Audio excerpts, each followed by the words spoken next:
Ibu Bapak terkasih, kita akan mulai acara persekutuan wilayah gabungan pada malam hari ini. Kita bersyukur ya kepada Tuhan, kita semua bisa berkumpul. Dan sebelum saya mengajak Bapak, Ibu, dan saudara-saudari untuk masuk ke dalam acara lebih lanjut, alangkah baiknya kita memberikan high five kita kepada teman yang duduk di sebelah kanan kita. High five gimana sih, Kak? Ya, tos gitu ya. Bang Binsar, nah gitu ya. Boleh tos, boleh tos sama Prof juga, Profesor ya. Silakan. Gadget tolong ya. Di depan umat.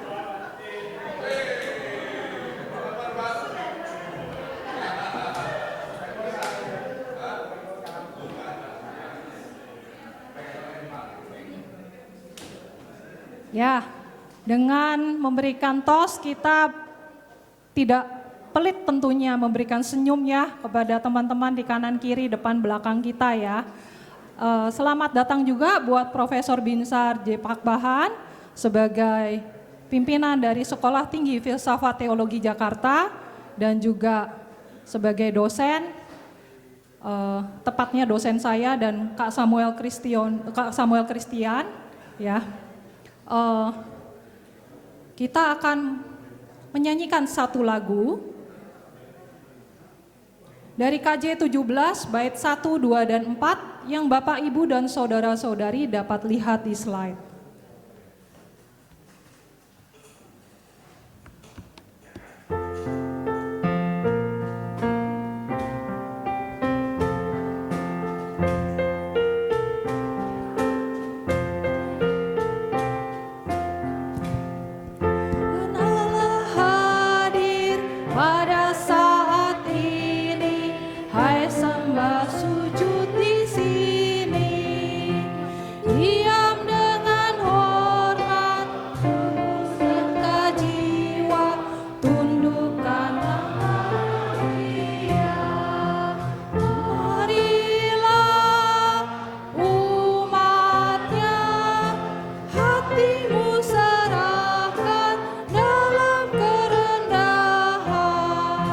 Kedua,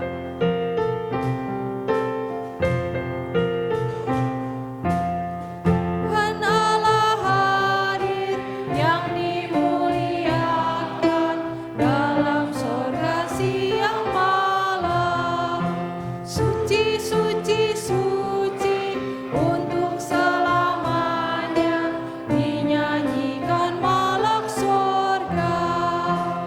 Ya Allah, terimalah pujian jemaat beserta malaikat. Bait keempat.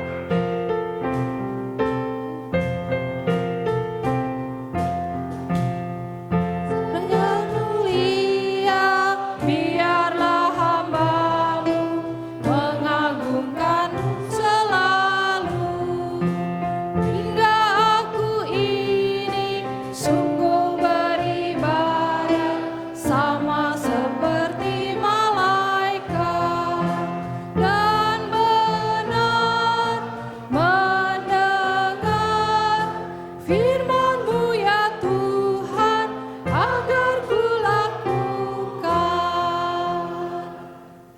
Mari Bapak, Ibu, dan saudara-saudari kita membukanya di dalam doa. Mari kita berdoa.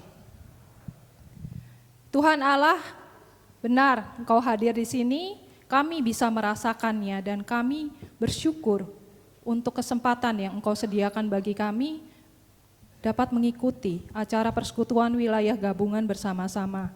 Kami mau belajar dari firman-Mu yang nanti akan dibawakan oleh Profesor Binsar.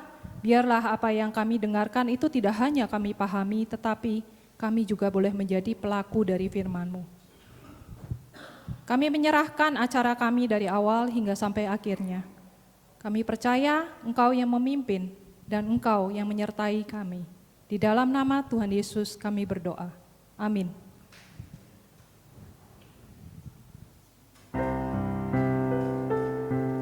teman-teman, sebelum kita masuk dan mendengarkan firman Tuhan bersama-sama, kita akan menaikkan pujian berserah pada Yesus. KJ 364, bait yang 1 dan 3.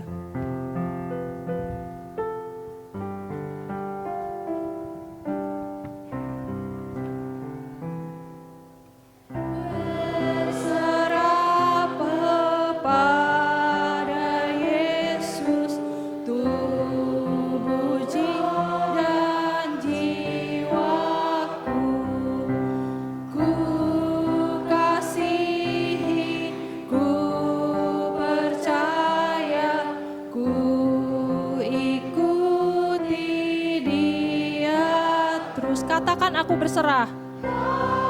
Ku berserah. Aku berserah. Kepada siapa, Bapak Ibu? Kepadamu, Juru Selamat. Aku berserah. Bait ketiga.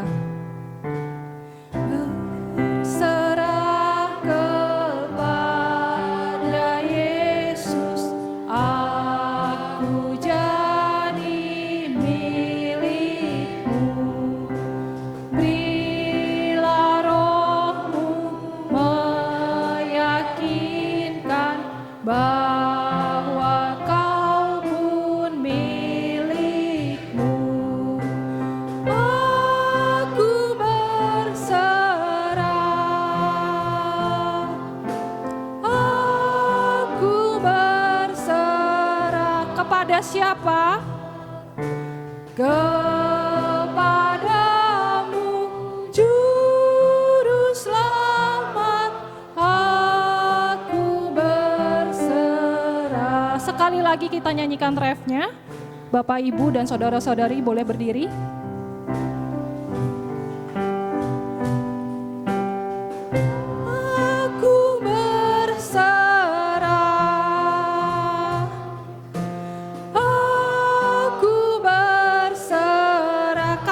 Kepada Juru Selamat kita. Kepadamu, Juru Selamat, aku berserah. Saya persilakan Bang Binsar.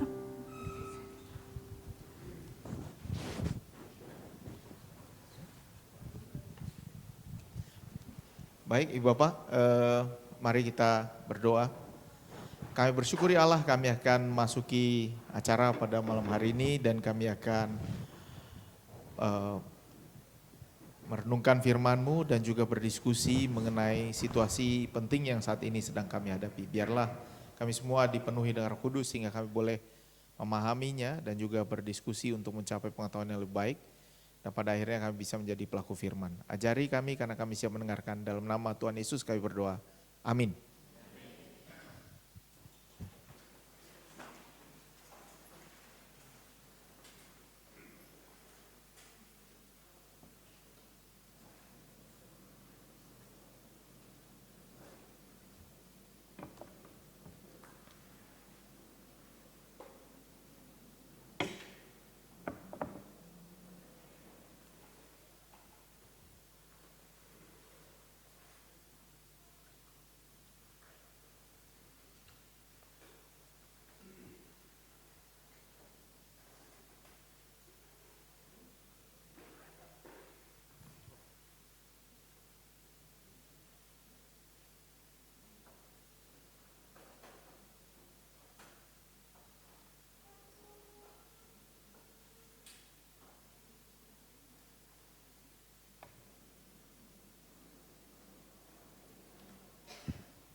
Baik, Shalom Ibu Bapak.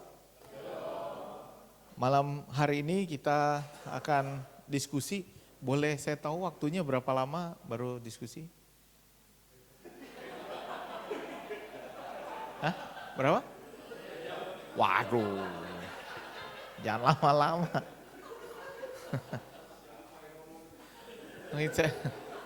Saya jelasin berapa ya, setengah jam gitu ya. Baru habis itu diskusinya bisa lebih panjang kan, 30-45 menit ya. Baik, Ibu Bapak, saya lihat di sini banyak baby boomers yang hadir. Membicarakan, jadi generasi yang kita bicarakan nggak hadir di sini.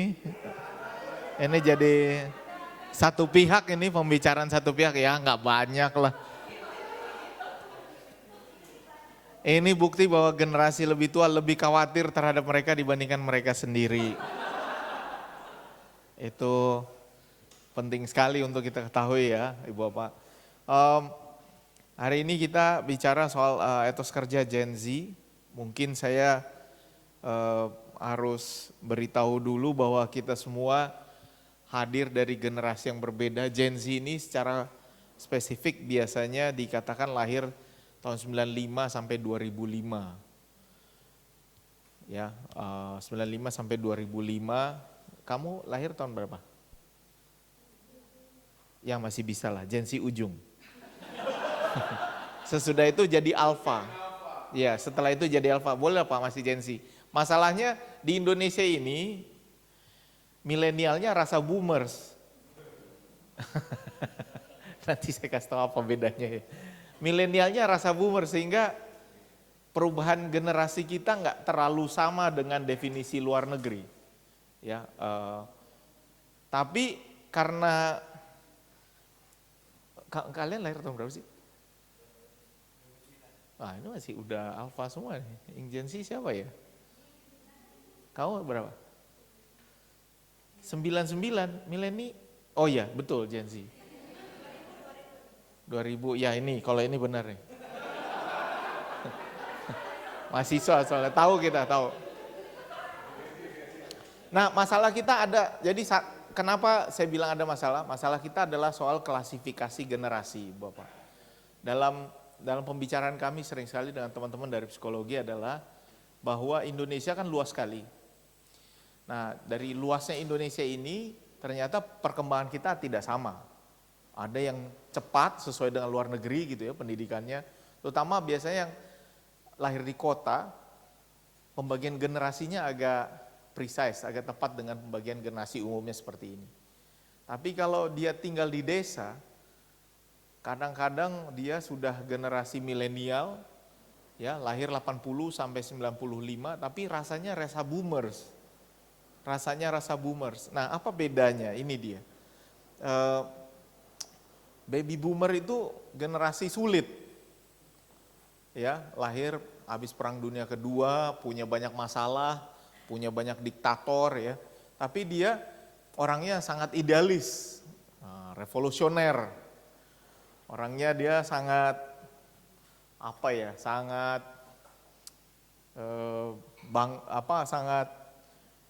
bangga dan kerja kerasnya. Nah, inilah kalau dalam teori yang saya buat sendiri, yang saya pikirkan sendiri, ini generasi satu. Generasi satu banyak di gereja itu generasi yang sibuk bekerja. Bapak Ibu tahu nggak generasi, jangan dulu dong, tunggu. Ini apa? Dulu ada pepatah Tionghoa saya diajari ya, saya lupa Mandarinnya gimana saya lupa. Tapi ini saya ingat betul nih, diajari dulu oleh seorang ibu kepala panti wereda di Jogja.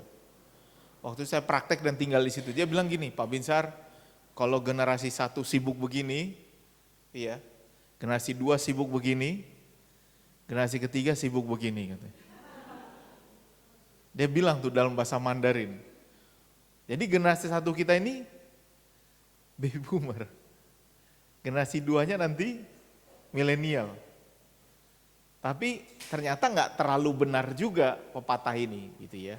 Nah, makanya baby boomer itu generasi yang hidup dan ceritanya dulu saya jalan 5 km ke sekolah, nah ini dia nih.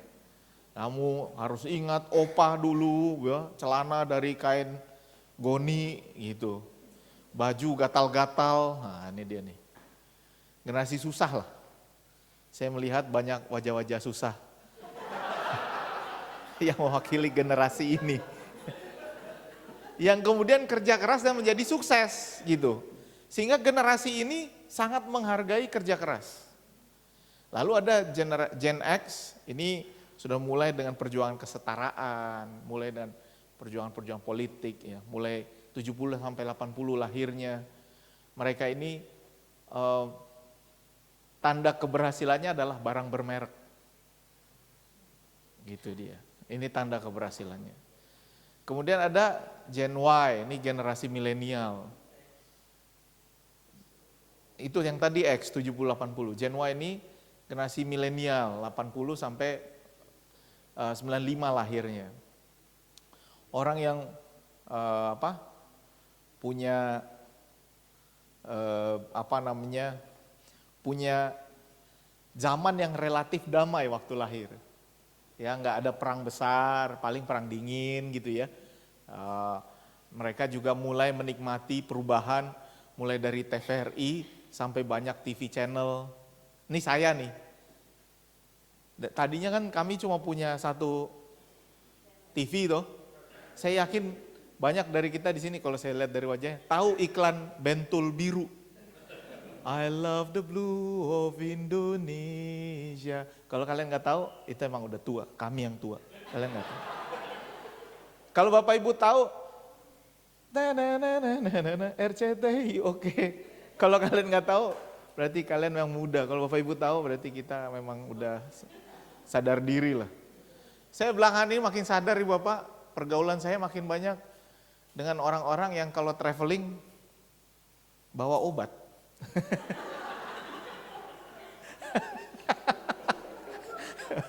Saya sadar makin tua ya, maksudnya traveling gitu, buka obat, mau makan buka obat, itu malam buka obat, oh iya makin tua saya. Dari snacknya saya tahu generasi tahun berapa yang ada di tempat itu.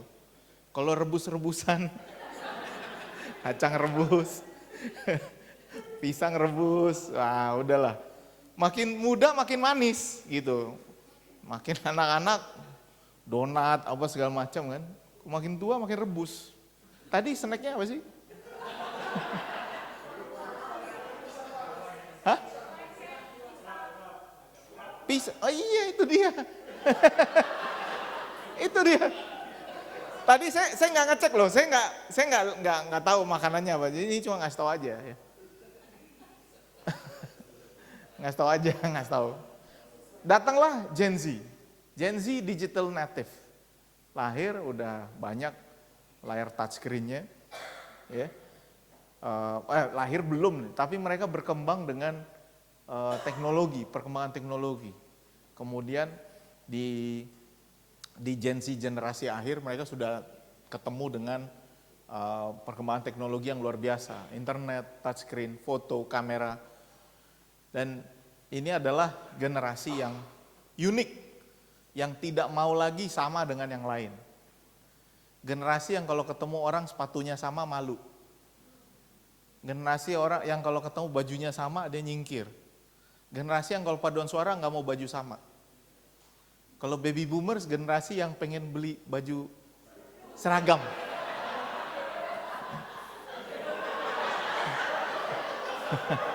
Tanpa mengurangi rasa hormat.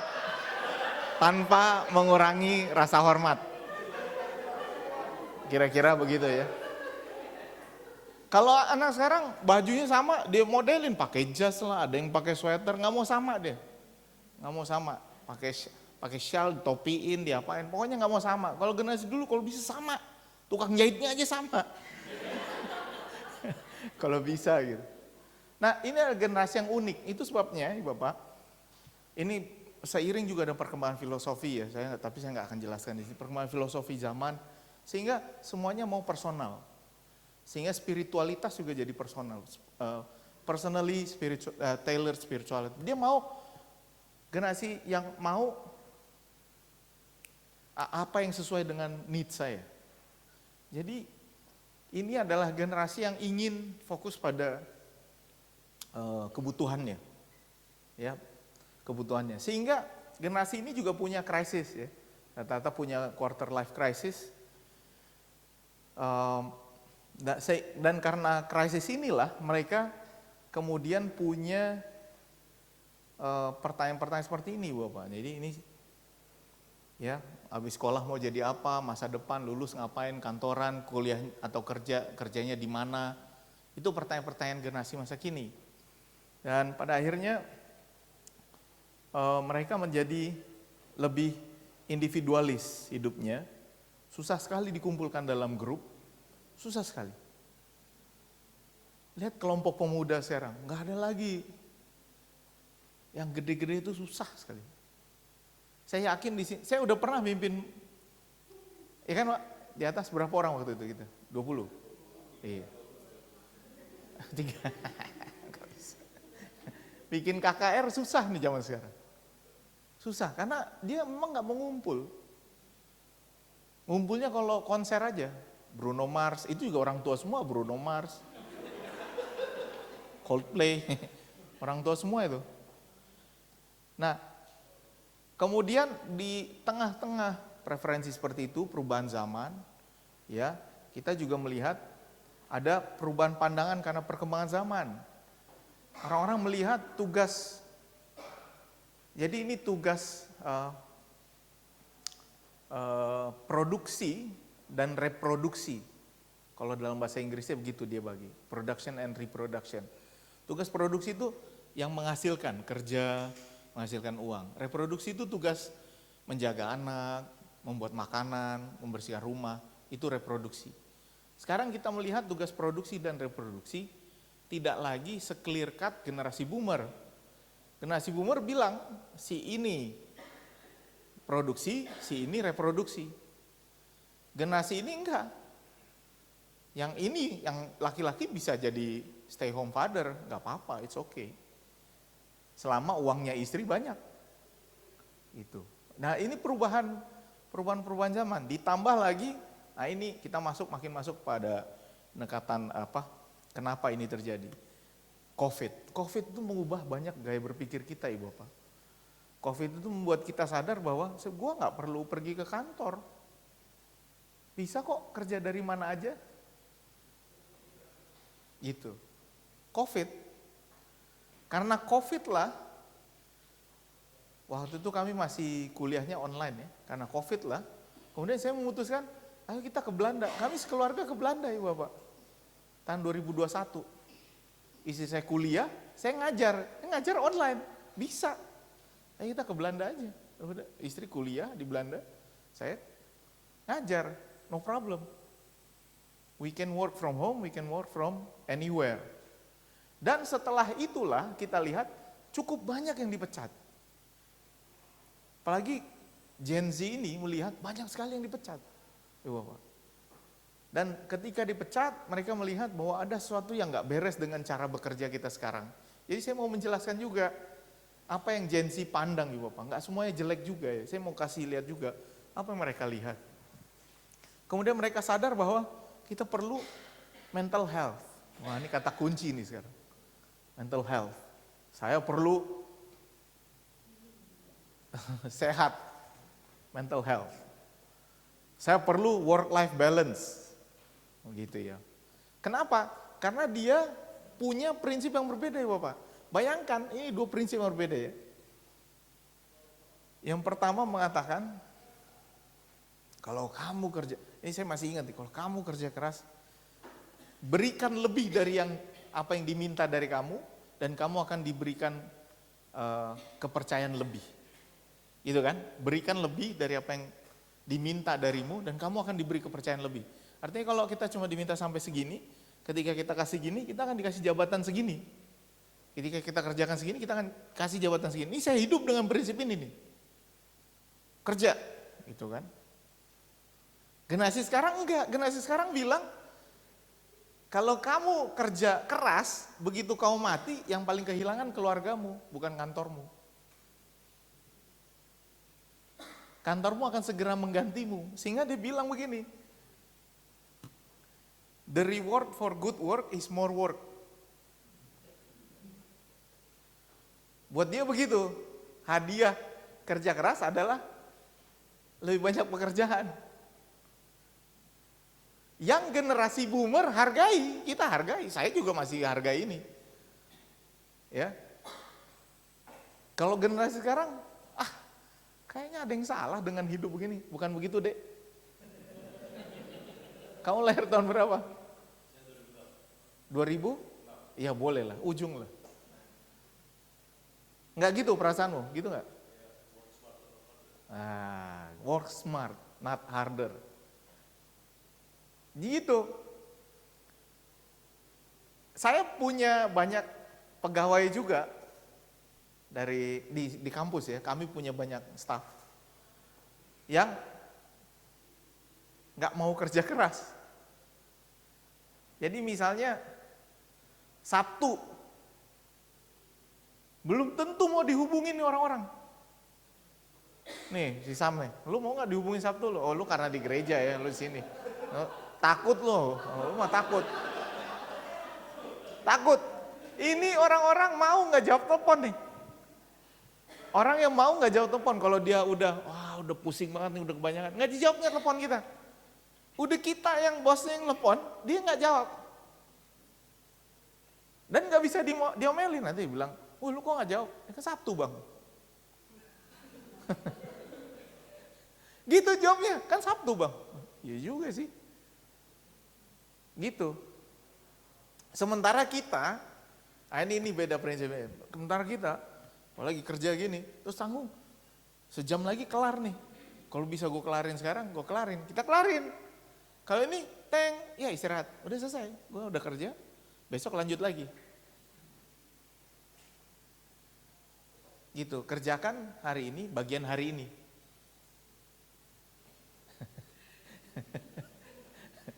Gitu dia, kerjakan hari ini, bagian hari ini. Betul nggak Ibu Bapak? Setuju nggak? Enggak ya? Setuju nggak? Enggak ya? Nah karena itu mereka betul-betul melawan yang namanya hustle culture. Hustle culture ini adalah ketika orang di tempat kerja berusaha untuk mencapai top of the ladder. Mau jadi bos, mau jadi pimpinan. Karena generasi yang sebelumnya kan prestasinya diukur dari materi, diukur dari pencapaian, diukur dari kenyamanan hidup. Kalau generasi ini diukur dari work-life balance.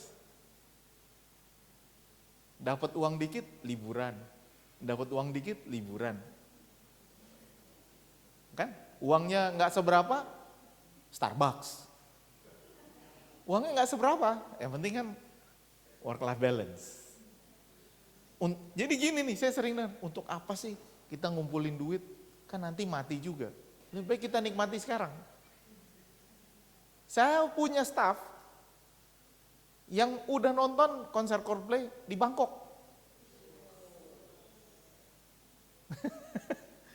Bang, lu waktu itu kan kami ada yang ikut war ticket nggak? Tiket war nggak sih di sini nggak ada ya?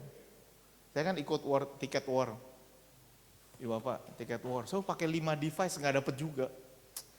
Coldplay tiket ini kalau nggak ngerti susah juga cara menjelaskannya. Gimana sih? Jadi begini, tiket war itu. Waktu itu Coldplay datang ke Indonesia, Coldplay, ini band terkenal.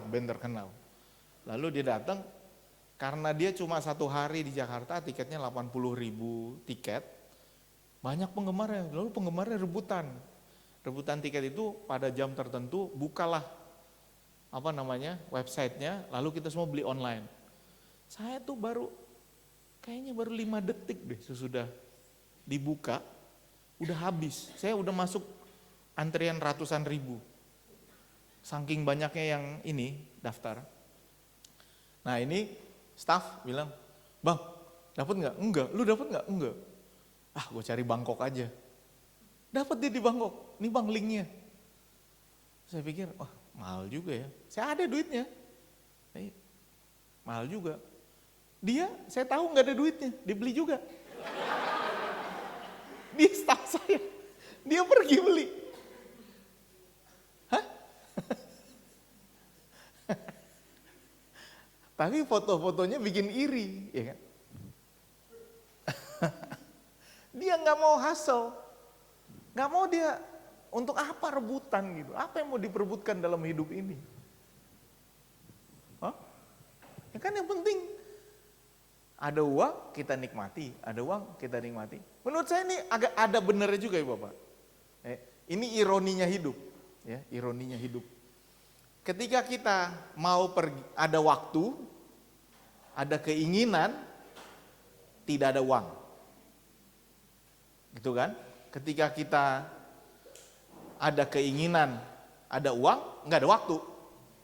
Ketika kita ada waktu, ada uang, udah sakit-sakitan. Hah? Jadi mending utang pay later.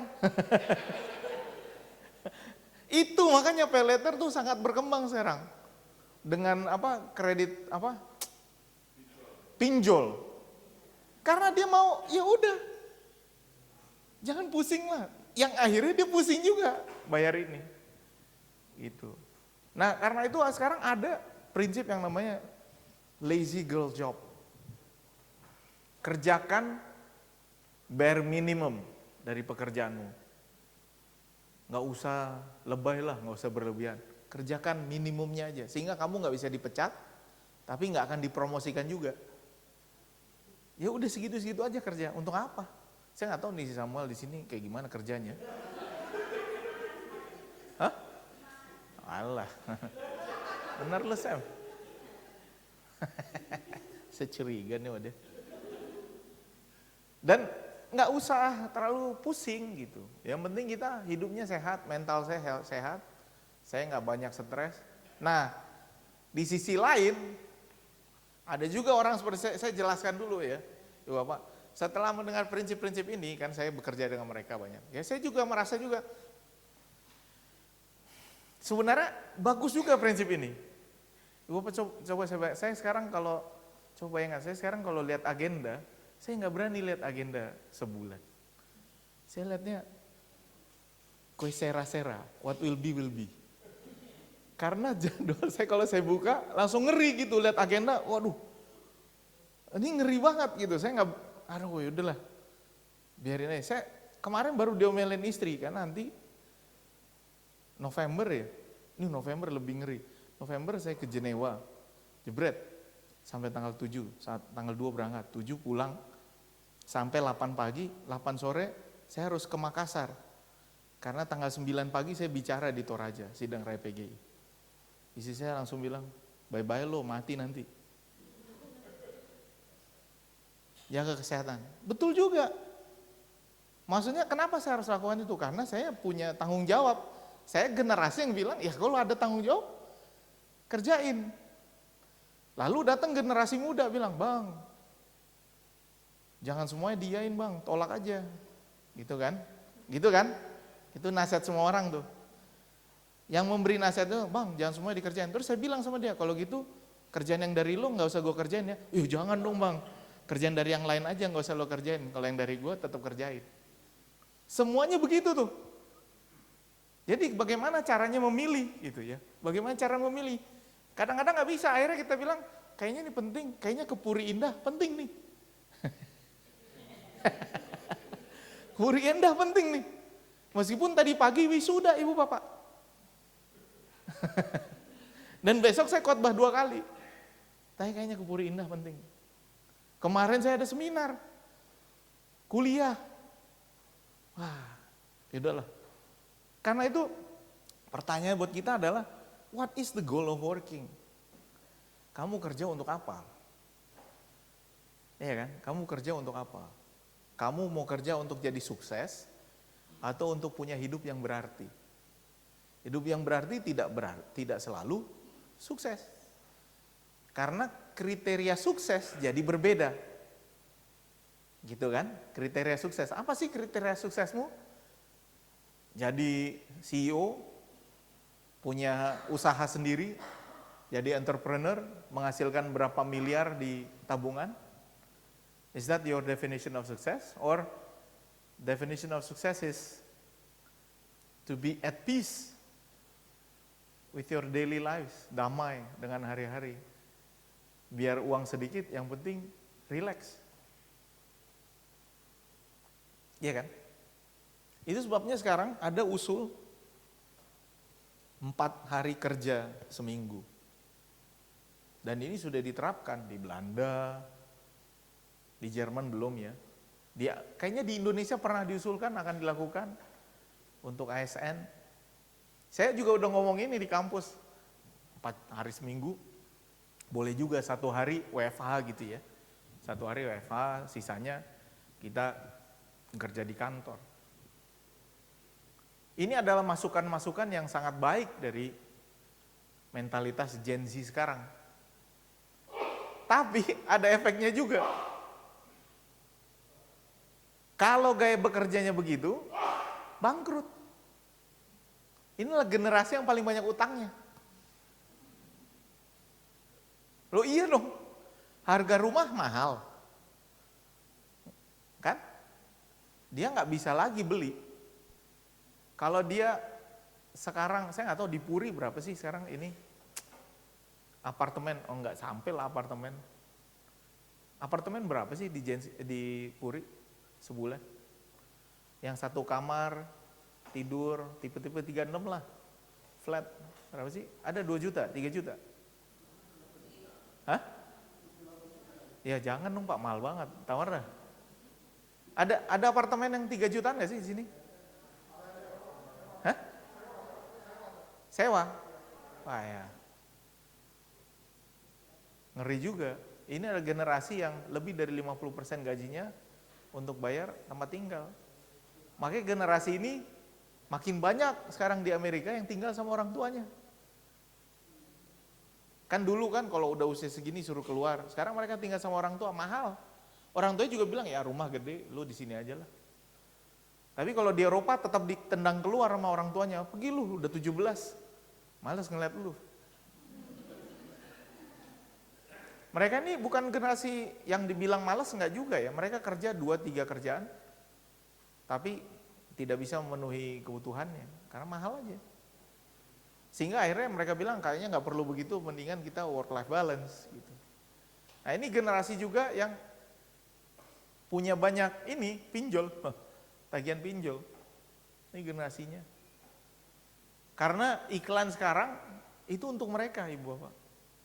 Kalau Ibu Bapak lihat Kredivo, apa lagi ya? Hah? Shopee Pay, Pay Later, ya. Itu semuanya untuk mereka nih.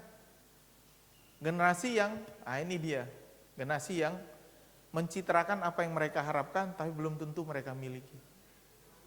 Dan generasi ini ada generasi yang paling tahu melakukan ini, Ibu Bapak.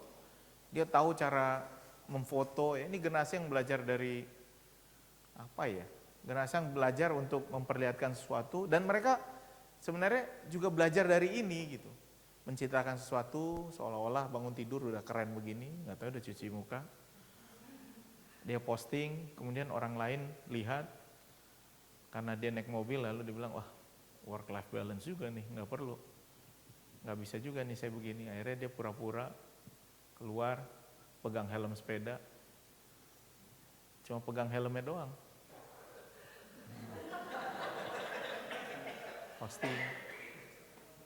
Lalu orang lain lihat, ini kan apa? Lihat lalu iri, lalu dia buat yang lain, lalu atur mejanya, kan? Kayaknya rapi gitu. Wah, working ya kan? Nggak taunya mejanya sebenarnya berantakan gitu. Itu dia. Ini generasinya, Ibu Bapak. Ini pura-pura minum ini apa sih smoothie gitu kan biar sehat, macam betul aja. Begitu diminum dia nggak suka, dibuang. Itu. Tapi mereka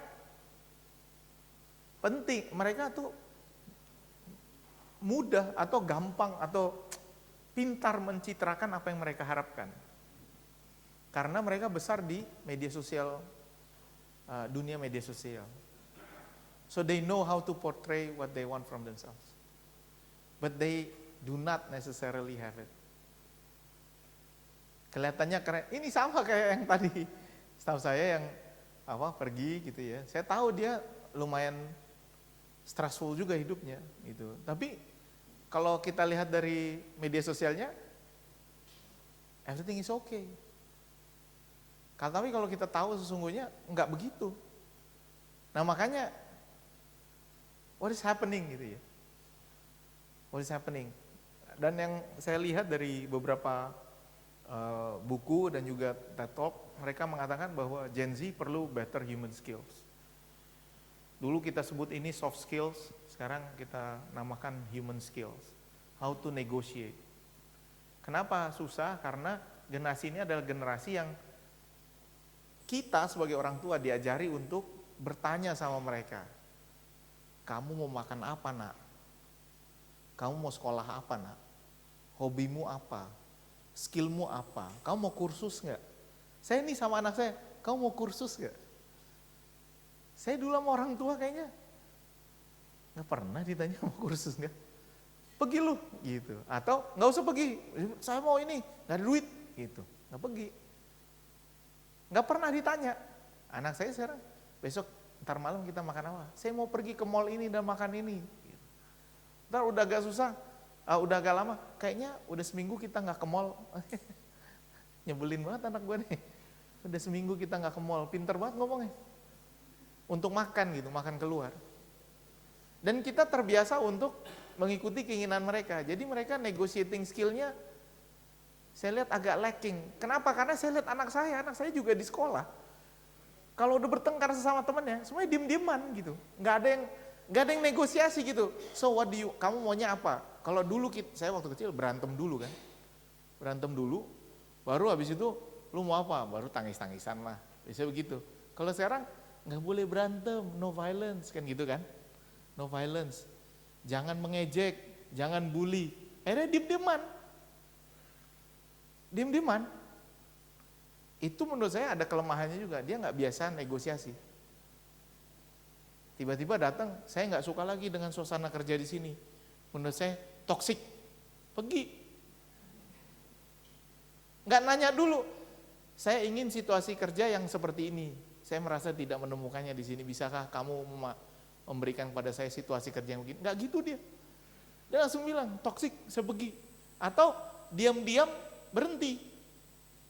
Itu budayanya sekarang, diam-diam berhenti. Jadi diam-diam, dia udah nyari kerjaan lain. Besok, ini kami baru berapa minggu yang lalu, beberapa bulan yang lalu, tiba-tiba berhenti gitu. Lah, ini orang gila banget, tiba-tiba berhenti. Nggak ada 1 month notice, nggak ada. Berhenti aja, tiba-tiba pergi, cabut. Saya bilang, wah nih emang kultur begini nih, dia nggak biasa negosiasi. Begitu dia nggak suka di sini, dia suka di sana, langsung pergi aja. Gitu. Kemudian mereka juga perlu belajar coping with stress. Nah lucunya mental health tadi ternyata membuat mereka juga lebih, kalau generasi boomer bilang lebih lembek. Tapi kalau mereka bilang lebih sensitif. Ya terserah mau bilangnya apa. Tapi mereka perlu coping with stress, juga perlu membangun resilience. Ini adalah generasi yang dalam 5 tahun bisa punya 6 tempat kerja. Lalu di tahun ke-7 biasanya pemberi kerja udah bingung.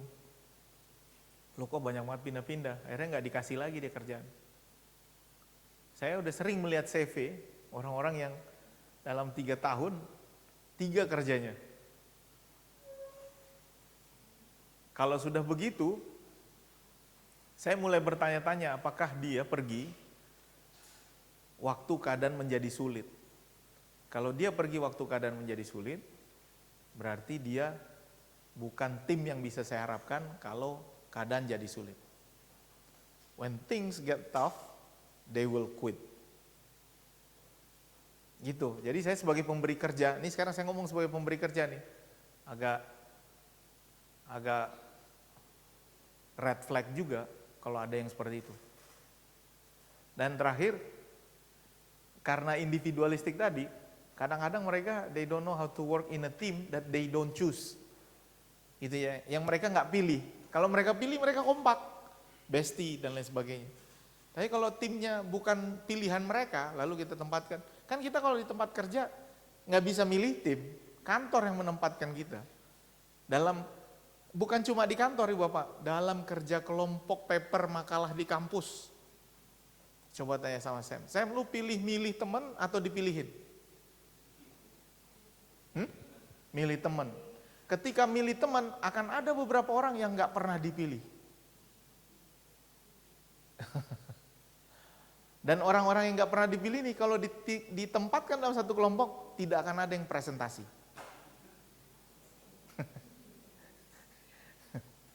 Sehingga teman-teman ini, ibu bapak ini terus terang ya, di generasi belakangan ini 2-3 tahun ini, 2-3 tahun 4 tahun lah.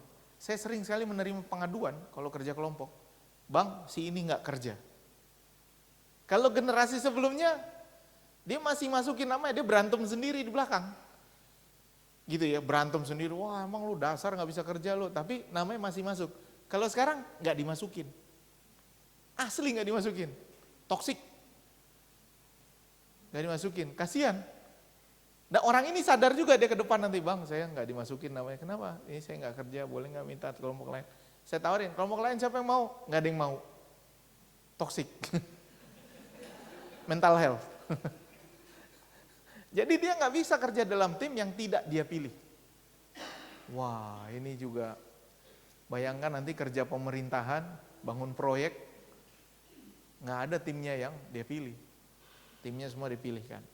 Nah karena itu, nasihat saya adalah, buat teman-teman sekarang adalah, pikirkan ini, mungkin masalah Gen Z, menurut saya tantangan sesungguhnya adalah, what is your purpose in life? What is your goal in working? Kamu kerja untuk apa? Ya, kalau kerjanya adalah untuk bertahan hidup aja, ya bisa, tapi dia nggak akan kemana-mana. Tapi dia akan at peace with themselves. Tapi saya mau ingatkan sama teman-teman Gen Z, at one point, being responsible means that you have to do the things that you don't like for the sake of others. Gitu, being responsible. Kamu akan mengerjakan sesuatu bukan karena kamu yang penting, bukan buat kamu, tapi buat orang lain. Dan orang lain itu memerlukan bantuanmu. Itu sebabnya ketika anak-anak sekarang saya tanya, saya sering sekali bertanya karena saya punya ada grup orang muda namanya Young Professionals, rata-rata udah S2 dari luar negeri gitu ya. Kami bikin mentoring, ini mau masuk angkatan 2 sekarang, mentoring gitu. Kalau nanya, lu ngerjain ini untuk apa gitu, dia nggak tahu. Dia nggak tahu ngerjain ini untuk apa, dia kerjain untuk supaya saya happy, supaya saya senang. Dia nggak punya goalnya. Kalau orang dulu tuh banyak goalnya, mau menyenangkan orang tua, mau membangun rumah di kampung, mau menyekolahkan anak-anak, beda goalnya. Kalau sekarang karena dia mungkin agak nyaman ya, kayak ditanya, what is your goal? Coba Bapak Ibu nanti coba tanya sama anak-anak di rumah. Ini kalau zaman dulu bilang, cita-citamu apa sih? Ini paling gampang berganti cita-citanya. Sekarang ini, besok apa, sekolahnya beda gitu. Ini dia. Dan dia perlu dibantu untuk fokus. Makanya sering-sering melakukan human skill. Sering melakukan pada mereka percakapan. Kadang-kadang tantang mereka untuk berbeda pendapat supaya dia bisa negosiasi. Dan kadang-kadang juga tempatkan dia dalam kelompok-kelompok yang tidak dia suka. Makanya saya senang membagi kelompok berdasarkan orang yang tidak mereka suka. Diam-diam mereka nggak tahu tuh. Saya bagi aja supaya mereka belajar bernegosiasi dalam kelompok itu. Karena kalau tidak, bayangkan pendetanya, ini karena STT kan, bayangkan nanti pendeta nggak suka sama majelisnya. Hah? Toksik. Majelis GKI Purwinda toksik semua. Pergi dia. Pergi, ngeri. Nggak bisa dia pergi. Dia stuck. Kayak Samuel, akhirnya jadi harus rajin kerja dia. Enggak lah, dia emang rajin lah. Bagus. Evelyn juga saya baru tahu di sini. Nah itu sebabnya, makanya nasihatnya buat teman-teman, sebenarnya dalam bekerja is not about you. Ya, ini prinsip yang menurut saya sering dilupakan atau prinsip yang mungkin agak terlupakan oleh generasi sekarang. Saya senang dengan mental health, saya senang dengan work-life balance. Saya melakukannya juga, setiap kali saya pergi, sekarang saya punya 2 hari, saya nggak jawab telepon, saya bareng keluarga, saya ajak anak jalan-jalan gitu. Ya mental, saya belajar dari kalian, saya belajar dari staff saya ini, bener juga nih, dia aja ke Bangkok, kenapa gua kagak ya? Itu loh. Kok dia berangkat, gua nggak pergi gitu loh. Sebel juga saya, iya juga ya, kenapa dia pergi? Posting foto gitu kan. Tapi saya tahu kurang uangnya. Tapi posting foto ya kan, it's okay lah. Sementara ada teman saya lagi yang satu, yang staff juga, yang usianya seusia saya. Kalau dia ngumpulin duit dulu baru pergi. Kan, Bapak Ibu, ini beda generasinya. Bapak Ibu ngumpulin duit dulu baru beli, atau ambil dulu barangnya baru bayar? Hah? Ambil dulu ini persis. Persis beda, lo apa? Yang bener lu anak mana? Tahun berapa sih? Hah? Kamu pilih mana? Ini ajaran tahun siapa sih? Kamu pilih mana? Kumpulin dulu, kamu? Oh inilah yang saya bilang ini. Ajaran orang tua ya. Dan menurut saya kadang-kadang gabungan nih Bapak. Ini terus terang karena saya hidup dengan teman-teman generasi ini ya. Saya kadang-kadang gabungan. Jadi misal saya agak berubah prinsip. Mama saya suka marahin saya. Kau kalau belum punya uang jangan kau paksakan dirimu gitu mama saya. Ya kan? Boomer. Jangan gitu. Saya milih begini ya. Saya bilang gini sama mama saya. Gini ya. Mesin cuci perlu dipakai sekarang. Gitu kan. Mesin cuci perlu dipakai saya, memudahkan hidup saya. Masa saya tunggu 5 bulan untuk ngumpulin duit beli mesin cuci? Baru saya beli, dalam 5 bulan itu hidup saya akan menderita. Daripada saya beli sekarang barangnya datang, saya cicil, agak mahal dikit nggak apa-apa, tapi saya bisa nyicil dan saya udah bisa nyuci pakai mesin dari sekarang. Bapak Ibu pilih mana? Langsung berubah kan? Pilih mana? Hah? Saya ganti pertanyaannya. Mau nonton konser di Bangkok? Oke. Mau nonton konser di Bangkok, duit kita kurang. Tapi konsernya udah mau datang. Bapak Ibu pilih pergi, lalu bayar belakangan dengan harga yang lebih mahal, atau kumpulin aja dulu. Kalau nggak kumpul jangan dibeli, jangan memberatkan hidupmu dengan hutang. Pilih mana? Nggak pergi, itu di orang tua kita tuh. Kamu pergi nggak? Jadi kalau udah kepepet gitu waktunya? Soalnya orang tuanya di sini. jadi takut. Nggak apa-apa, jujur aja, jujur. Nah, kamu pilih mana? Ngumpulin dulu.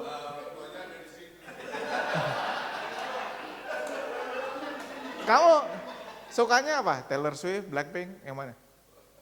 Coldplay, oke. Coldplay kan mau ke Bangkok. Udah 2 minggu lagi. Uangnya kalau lu ngumpulin nggak bisa. Ini ada nih kesempatan kredit. Pilih mana? Wih, luar biasa nih. Ini kamu takut atau apa sih? Gitu maksud saya. Ya. Dan saya paham cara berpikir teman saya ini, saya paham cara berpikirnya. Mending gue pergi gitu. Oh iya benar juga. Benar juga gitu loh. Jadi kalau kita bersakit-sakit dahulu, bersenang-senang kemudian, kalau sekarang bersenang-senang sekarang, kredit kemudian gitu loh. Ngapain? Jangan memusingkan diri. Tapi ada satu yang dilupakan bahwa seolah-olah pekerjaan itu hanya untuk dirinya, work life balance dirinya aja. No, sometimes we have to do things that we don't like because other people needs it.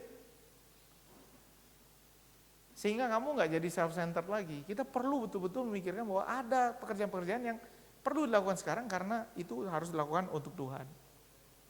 Nah karena itu bekerjalah sebagaimana engkau melakukannya untuk Tuhan. Dan ini kalau prinsip kerja John Calvin diajari pada anak-anak sekarang, kerja keras, disiplin, mereka nggak terlalu suka. Jadi work ethicnya sudah berbeda Ibu Bapak. Makanya anak-anak kita, ini rekam, ini online atau rekam aja? Oh iya, jangan nanti online potong-potong ya Pak. Anak-anak kita, GKI itu prinsip kerjanya begini. Gereja Pak Stephen Tong begini, reform. Tapi GPCC itu live the moment.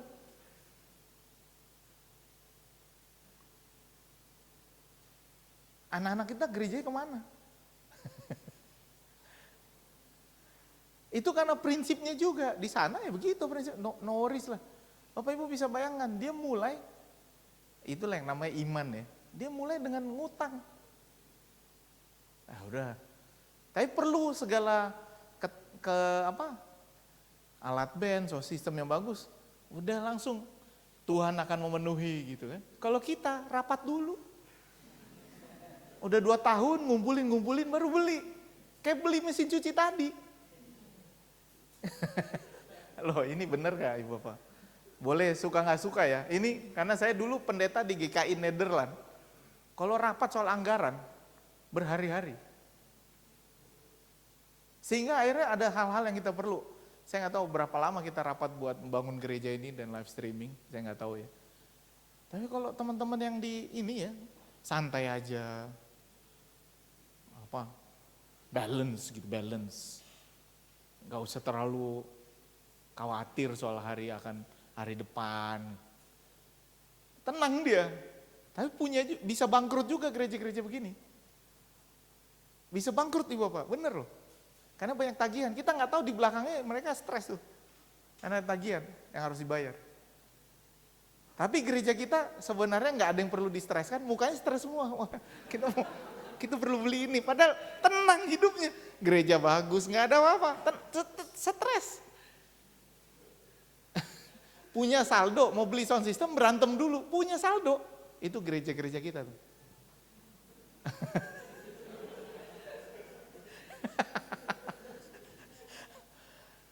Karena ini nih, John Calvin, disiplin, tabung. Kalau yang sekarang, kalau nggak sesuai dengan keinginan kita, nggak usah lah. Untuk apa? Kalau perlu sekarang, ya kita miliki sekarang aja, nanti kita bayar belakangan.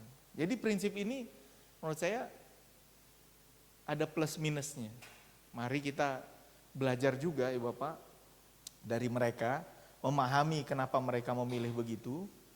Dari wawancara-wawancara yang saya dengar, mereka betul-betul meyakini prinsip ini. Ya, untuk apa saya kerja keras? Ini dia, untuk apa saya kerja keras untuk sebuah pekerjaan yang kalau saya pergi nggak sampai sehari udah ada gantinya. Kalau saya mati nggak sampai 2 hari sudah ada yang ganti. Paling nangis sehari, besoknya udah ada gantinya. Untuk apa saya kerja keras? Karena yang paling sedih keluarga saya. Jadi lebih baik saya sekarang jaga keluarga daripada saya fokus untuk pekerjaan. Generasi kita, saya fokus untuk pekerjaan demi menjaga keluarga. Gitu. Jadi itu bedanya Ibu. Silahkan dipilih mana yang baik, mana yang buruk, tapi selalu ingat bahwa apapun yang kita kerjakan, sebenarnya kita bekerja untuk Tuhan. Dan dalam perintah inilah kita sambil bekerja, kita mengucap syukur kepada Allah. Dan ini teman-teman generasi sekarang, inilah yang perlu teman-teman ingat, bahwa kami bekerja keras, generasi kami kerja keras, bukan karena kami tidak menjaga work-life balance-nya, tapi karena kami merasa perlu melakukan sesuatu bagi orang lain, sehingga kami rela mengorbankan diri. Gitu teman-teman. Jadi kalau tanya, kenapa sekarang saya kembali untuk menutup, kembali ke refleksi diri saya, ngapain punya jadwal yang mengerikan? Itu ya Ibu Bapak, ngapain punya jadwal yang mengerikan? Kalau saya pikirannya begini, kalau saya nggak kerjain, kasihan kampus. Jadi saya sekarang kalau kerja Ibu Bapak terima jadwal, saya tanya dulu apakah ini membawa kebaikan untuk STFT Jakarta. Gitu, wah ini apakah ini berguna untuk STFT Jakarta? Kalau enggak, nggak usah lah. Dan akhirnya banyak sekali hal-hal yang berguna yang perlu saya kerjakan, termasuk datang ke GKI Puri Indah. Karena GKI Purinda adalah salah satu pendukung STFC Jakarta yang namanya sudah ada di tembok peringatan. Silakan datang ke kampus, sudah kami taruh namanya. Saya selalu cek tuh, oh ada namanya, saya harus pergi. Enggak gitulah, enggak gitu. Tapi maksudnya saya lihat itulah fungsinya. Karena saya memikirkan orang-orang lain yang ada di belakang saya. Tapi saya ingat nasihat Gen Z. Ambil waktu juga untuk istirahat, untuk keluarga, untuk healing. Makanya kalau anak saya nanya, kayaknya udah agak lama kita nggak makan keluar, ayo makan keluar. Karena dengan demikian saya bisa sama-sama dengan keluarga. Kira-kira begitu Bapak, mari kita diskusikan. Kalau ada sesuatu yang kurang saya mohon maaf. Terima kasih, Tuhan berkati.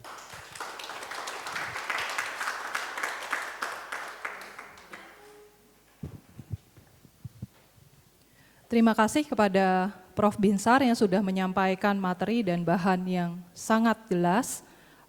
Bapak, Ibu, dan saudara-saudari, dibuka sesi pertanyaan, 2 pertanyaan terlebih dahulu. Silakan dari Pak Mukti ya, silakan Pak. Terima kasih. Saya boleh berdiri, Pak Pendeta? Oke.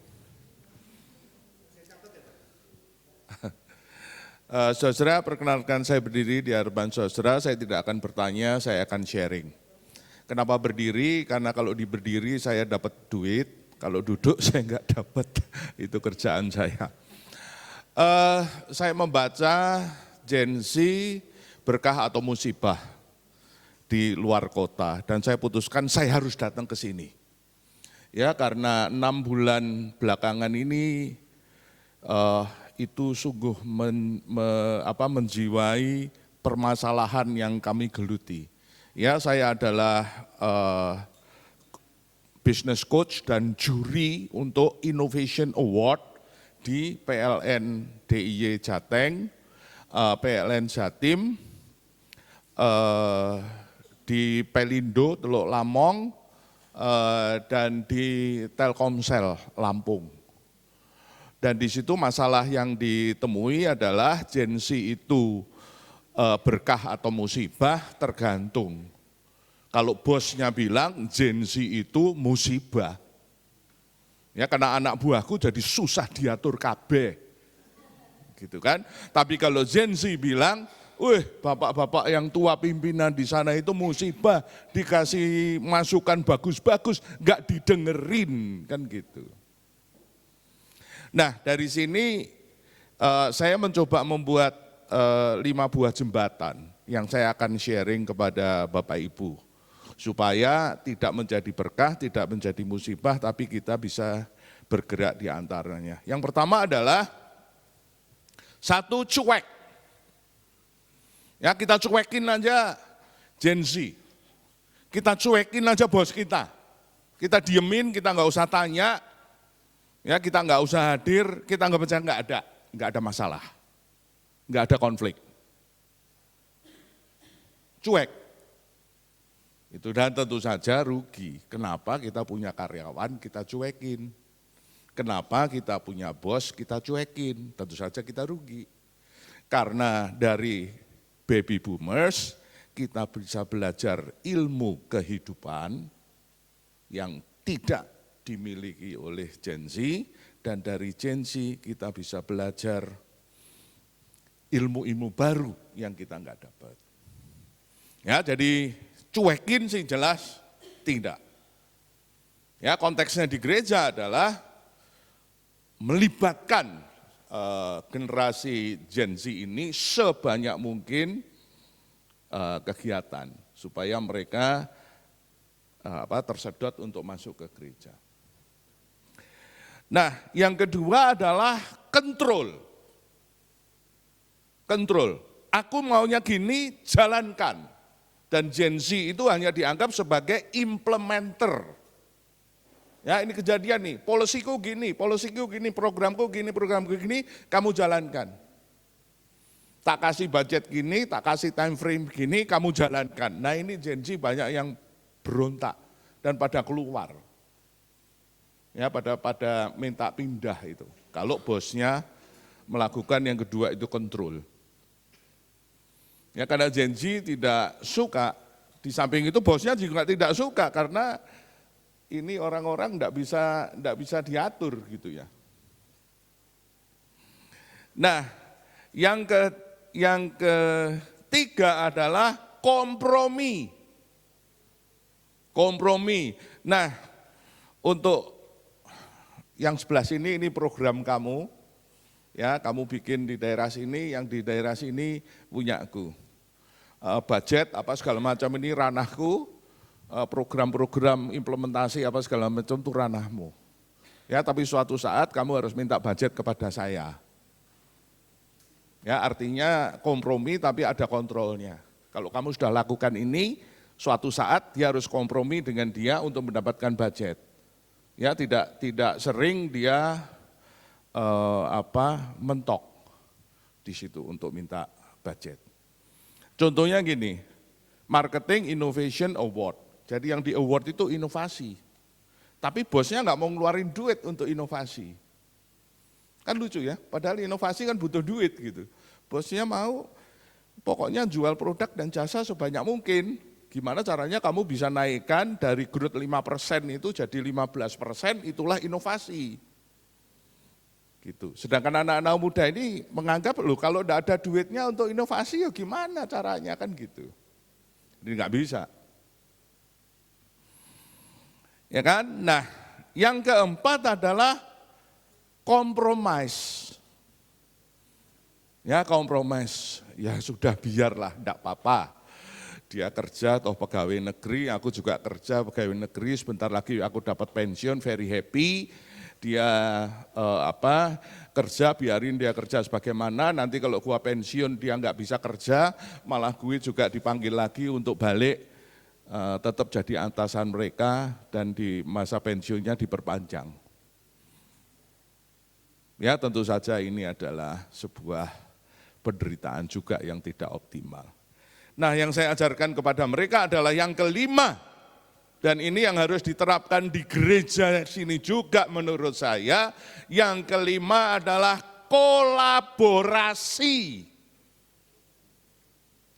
Collaboration antara kita sebagai pengurus gereja, kita sebagai orang-orang tua di gereja, kita sebagai pembimbing mereka dan anak muda.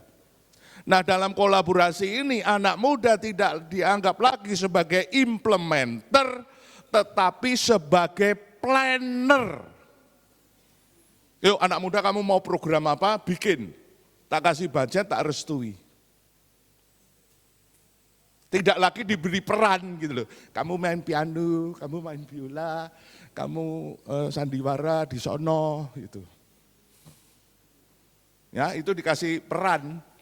Di dalam itu enggak, ini kolaborasi itu anak muda mau apa, yuk kamu kumpul, kamu mau gereja ini jadi kayak apa, program-programnya jadi kayak apa, dan pembicaranya siapa yang cocok sama kamu panggil. Nah itu adalah kolaborasi. Nah kita sebagai penatua dan sebagai pembina gereja, harus berani membuka diri dan berkolaborasi dengan Gen Z. Baik, terima kasih Pak Mukti Ya. untuk tanggapannya, kita berikan tepuk tangan. Tak dulu, bonusnya belum. Oh silakan. Bonusnya belum. Kita kasih beberapa peserta juga kesempatan ya Pak untuk bertanya ya Pak ya. Ya. Terima kasih. Demikian ya, terima kasih saudara. Terima kasih Pak untuk tanggapannya. Ada lagi Bapak Ibu? Silakan. Boleh sebut namanya dan pertanyaannya ya, yang sehubungan dengan bahan yang sudah disampaikan. Terima kasih. Ya, terima kasih Pak Profesor atas penjelasannya, dan sebenarnya saya mau ada hasil penelitian juga ya terhadap Gen Z orang Kristen. Dan memang tadi yang Pak Profesor bilang tadi memang sangat benar sesuai dengan penelitian itu, di mana memang ya contoh gereja tadi ya. Jadi Gen Z itu memang mereka yaitu suka gereja yang nyaman buat mereka, gitu ya. Jadi kalau kita nggak membuat mereka nyaman, ya langsung keluar aja mereka juga, gitu ya. Tapi tadi juga di hasil penelitian juga disinggung mengenai perlunya adanya pengaruh mentor, perlunya mentor, dan juga sebenarnya juga mencari jati dirinya di gereja juga. Kita habis sekolah gereja bukan rumah, itu hasil penelitiannya. Jadi buat saya menarik tadi yang Pak Profesor bilang tadi, mentoring tadi, gitu ya. Nah, kalau kita mau jadi mentor buat mereka, kira-kira bagaimana caranya menghadapi hal-hal yang tadi kan kesannya dilema semua ini, ada yang individualistik, nggak bisa, tidak resilience gitu ya. Nah, kalau kita pengen mereka, sebenarnya bukan sesuai dengan keinginan kita, tapi tuntutan zamannya dia gitu ya, bahwa mereka harus resilience gitu. Nah, kira-kira peran kita sebagai mentor tadi, apa yang bisa kita lakukan? Dan sebagai gereja mungkin juga bisa jadi kira-kira apa yang gereja bisa lakukan selain kolaborasi tadi. Terima kasih Pak. Silakan Bang Binsar. Baik, langsung ya. Ya, sebenarnya cara paling tepat buat teman-teman yang generasi muda ini adalah mentoring, Ibu Bapak. Karena terus terang banyak sekali yang menghubungi saya untuk bilang, Bang, boleh nggak Bang mentoring gue? Sayanya aja yang nggak punya waktu gitu. Tapi saya sekarang betul-betul punya waktu spesifik untuk coaching orang. Jadi orang yang ada semeja ngopi bareng nih Sam, kalau lo sering lihat siapa yang sering ngopi bareng, itu lagi mentoring. Ngasih tahu tentang apa yang bisa kita kerjakan sama-sama. Dan bisa lihat di kampus kan siapa aja yang mentoring, nanti studi lanjut, dia ya adalah macam-macam lah. Mentoring ini setelah ya 7 tahun belakangan lah saya baru mengerti kenapa. Itu sebabnya ketika saya bekerja dengan Gen Z, saya berperan sebagai mentornya, bukan sebagai bosnya. Nah, sebagai mentor, ya puji Tuhan sih, semua Gen Z yang bekerja sama saya awet sampai saya selesai kerja. Tapi begitu saya pindah ganti orang, dia berhenti. Itu mengkhawatirkan juga buat saya, menurut saya ya. Karena saya udah lihat nih, ini tendensinya gawat juga ya. Kalau saya kerja di situ, teman-teman Gen Z-nya banyak gitu ya, kita kerja bareng. Lalu saya pindah bagian, yang di situ berhenti. Lalu membandingkan, enakan sama Bang Binsar gitu. Jadi nggak ada resiliennya juga. Dia begitu ganti pimpinan, quit dia karena merasa ini nggak cocok dengan work life balance saya. Padahal sama saya ya saya push juga untuk kerja keras, ya, tapi dia senang. Kenapa?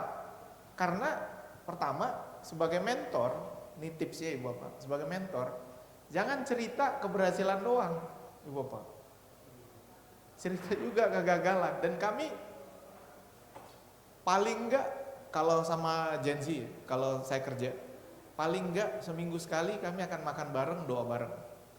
Dalam makan bareng itu saya tanya, masalah lo apa? Lo gini-gini Bang. Lalu saya cerita juga masalah saya. Duh, minggu ini saya berat juga ya, ada masalah begini-begini. Jadi dia lihat, wah ini orang real juga ya, orisinil. Nggak sok keren gitu loh. Nah itu menurut saya satu hal yang perlu dipelajari oleh kita-kita untuk jadi orisinil. Jangan cerita, dulu saya bertahan 5 km jalan sehari gitu. Jangan gitu aja. Bilang juga, dulu sebenarnya saya nangis-nangis juga jalan 5 km. Kalau bisa saya nggak jalan, tapi ya apa boleh buat lah. Bukan karena saya pahlawan, ya emang karena terpaksa aja nggak ada pilihan lain. Harus jalan gitu, ya itulah dikerjain aja. Nah kadang-kadang cerita kita itu nggak orisinil. Saya jalan, seolah-olah kita pahlawan, padahal karena nggak ada duit kan, Ibu Bapak. Saya dulu cuma pakai baju begini, iyalah lo nggak ada duit beli baju, makanya pakai baju begitu. Sekarang kan dia punya duit. Gitu, jadi maksud saya ada originalitas. Yang kedua waktu. Waktu itu sangat berharga buat mereka.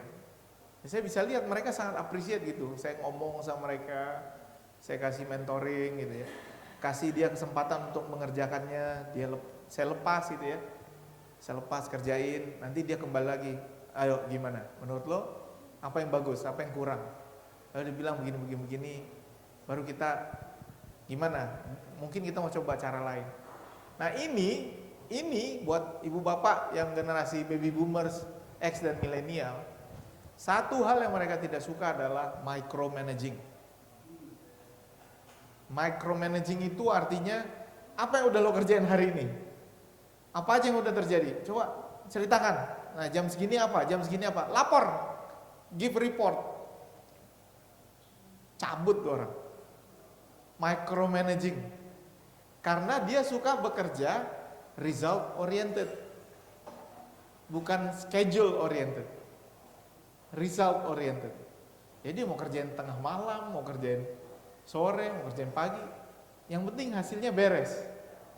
Dan kita appreciate dia berdasarkan result.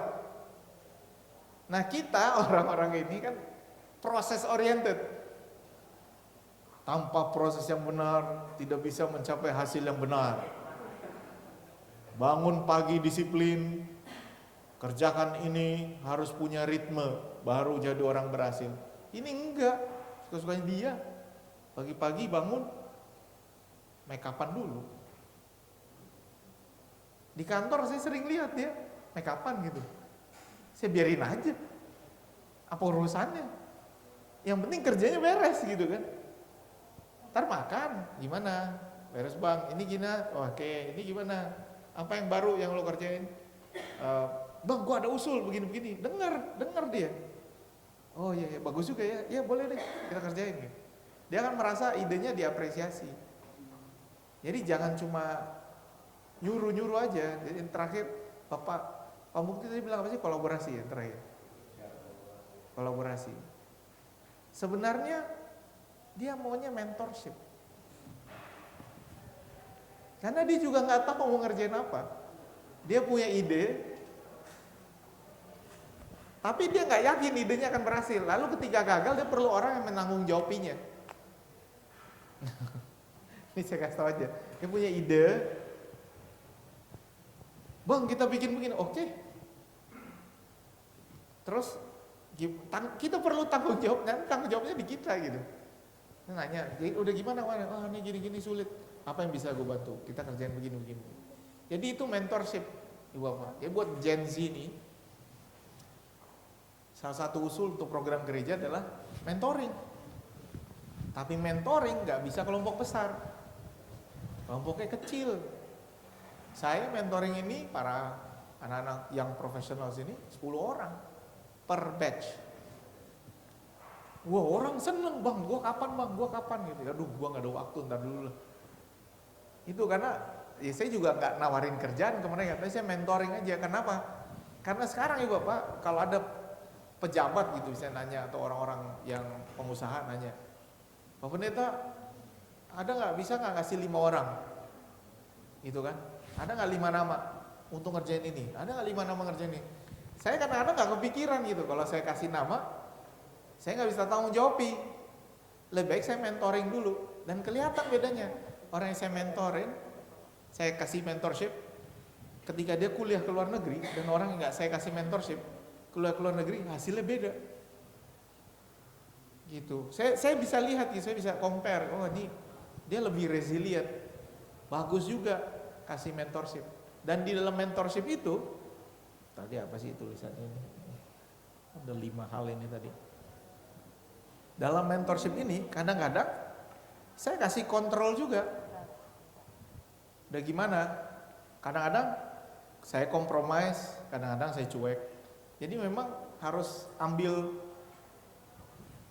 polanya yang sesuai dengan orang itu, karena orang ini nggak ada yang bisa disamaratakan, ibu bapak. Masing-masing unik dan berbeda, karena mereka semua mau jadi unik dan berbeda. Tapi susahnya waktu kita jadi habis. Karena itu,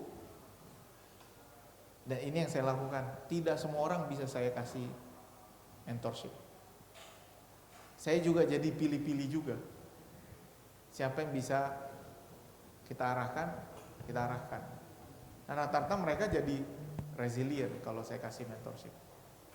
Gitu. Tapi tetap dengan ide-ide baru yang segar yang saya juga, oh iya benar juga ya apa kata lo. Nah ini, Ibu Bapak ini yang betul-betul perlu. Makanya sebagai orang yang lebih senior, listening itu bagus sekali. Jangan cuma perintah tapi listen juga to their ideas. Betul-betul saya mengulangi sekali lagi, never micromanage Gen Z. Micromanage Gen Z will not work. They will leave you as soon as you micromanage. Coba serahkan apa saja yang sudah kamu lakukan. 2 bulan pergi. Kecuali dia butuh duit banget ya.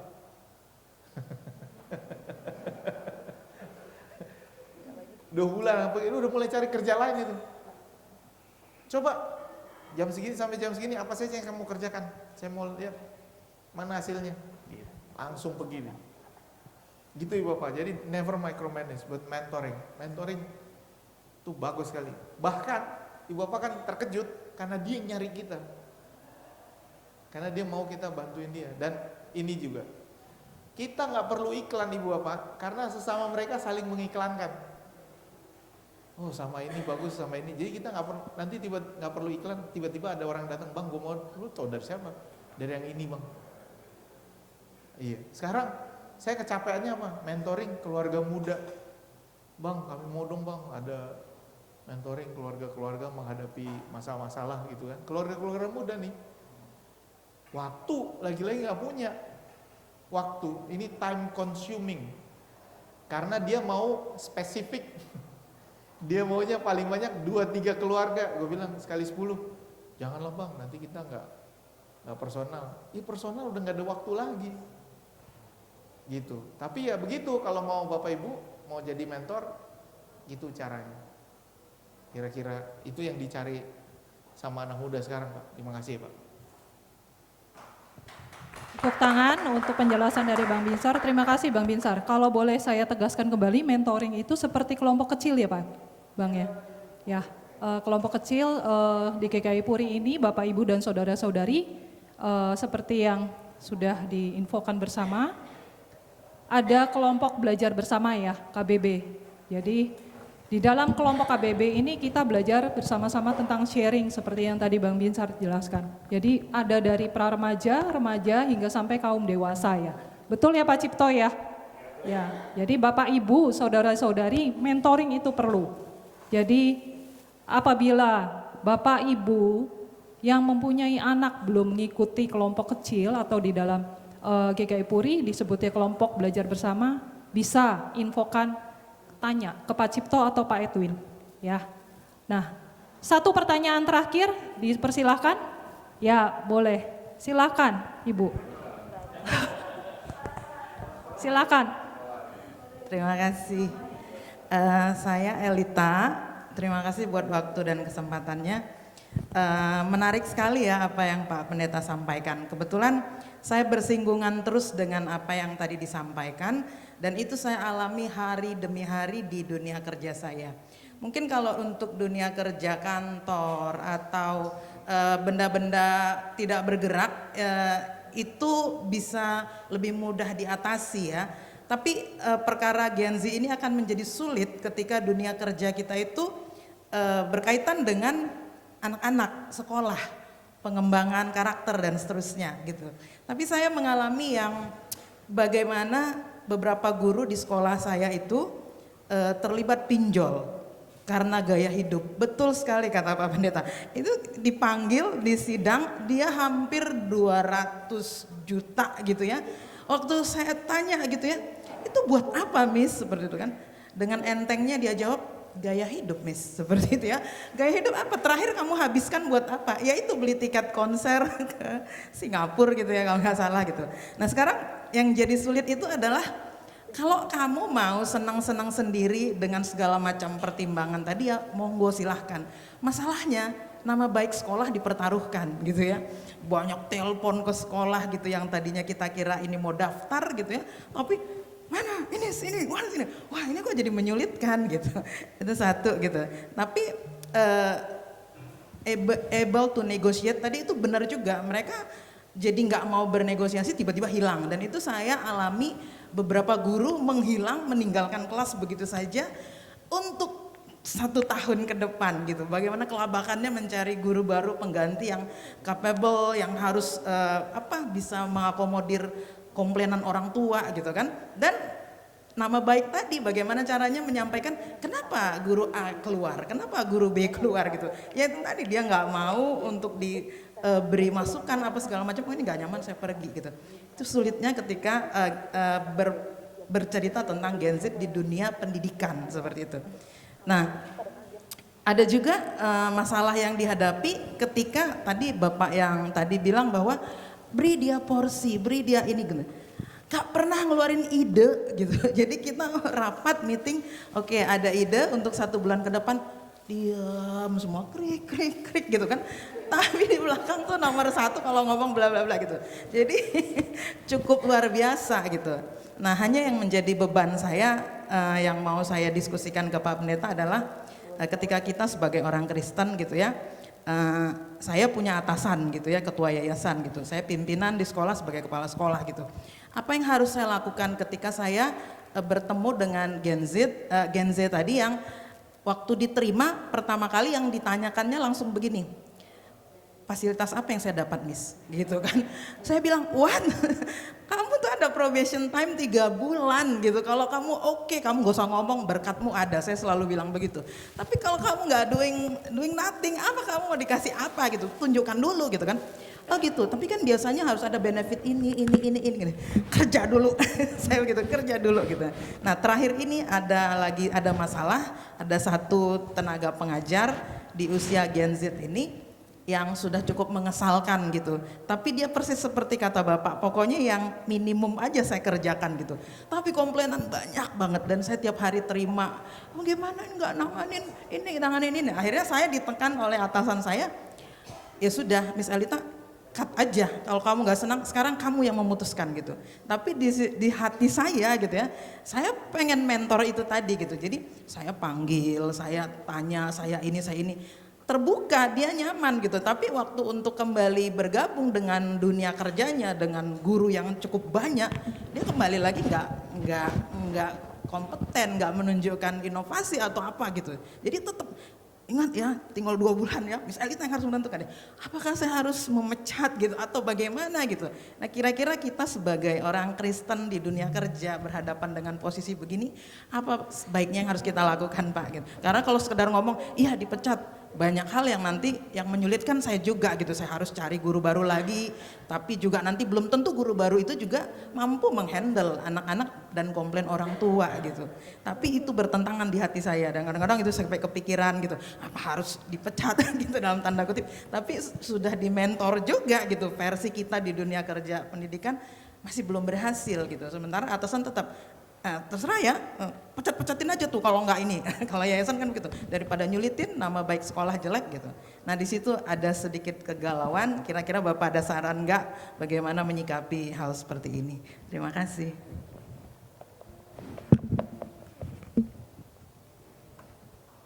Silakan Bang. Nah ini adalah batch 1 profesional muda yang kami mentoring, yang ada saya mentor di STT ya, jadi mereka datang itu yang tengah pendiri ruang guru. Waktu itu kami ajak ngobrol gitu ya, pendiri ruang guru. Ini ada yang jadi macam-macam lah, ini ada dosen, ada entrepreneur, ada kerja di World Bank, ada yang kerja chief economist di Bank Permata, macam-macam. Orang-orang yang mencari mentor. Nah, caranya gimana? Menurut saya saya bisa salah juga. Menurut saya adalah ketika mentor, dan ini saya sadari juga sekarang dalam percakapan ini. Baru aha momennya datang sekarang. Sepertinya tempat kerja kita harus punya pemahaman yang sama tentang Gen Z ini. Sehingga ketika cuma kita yang tahu, yang lain tidak, ketemu sama kita dia baik,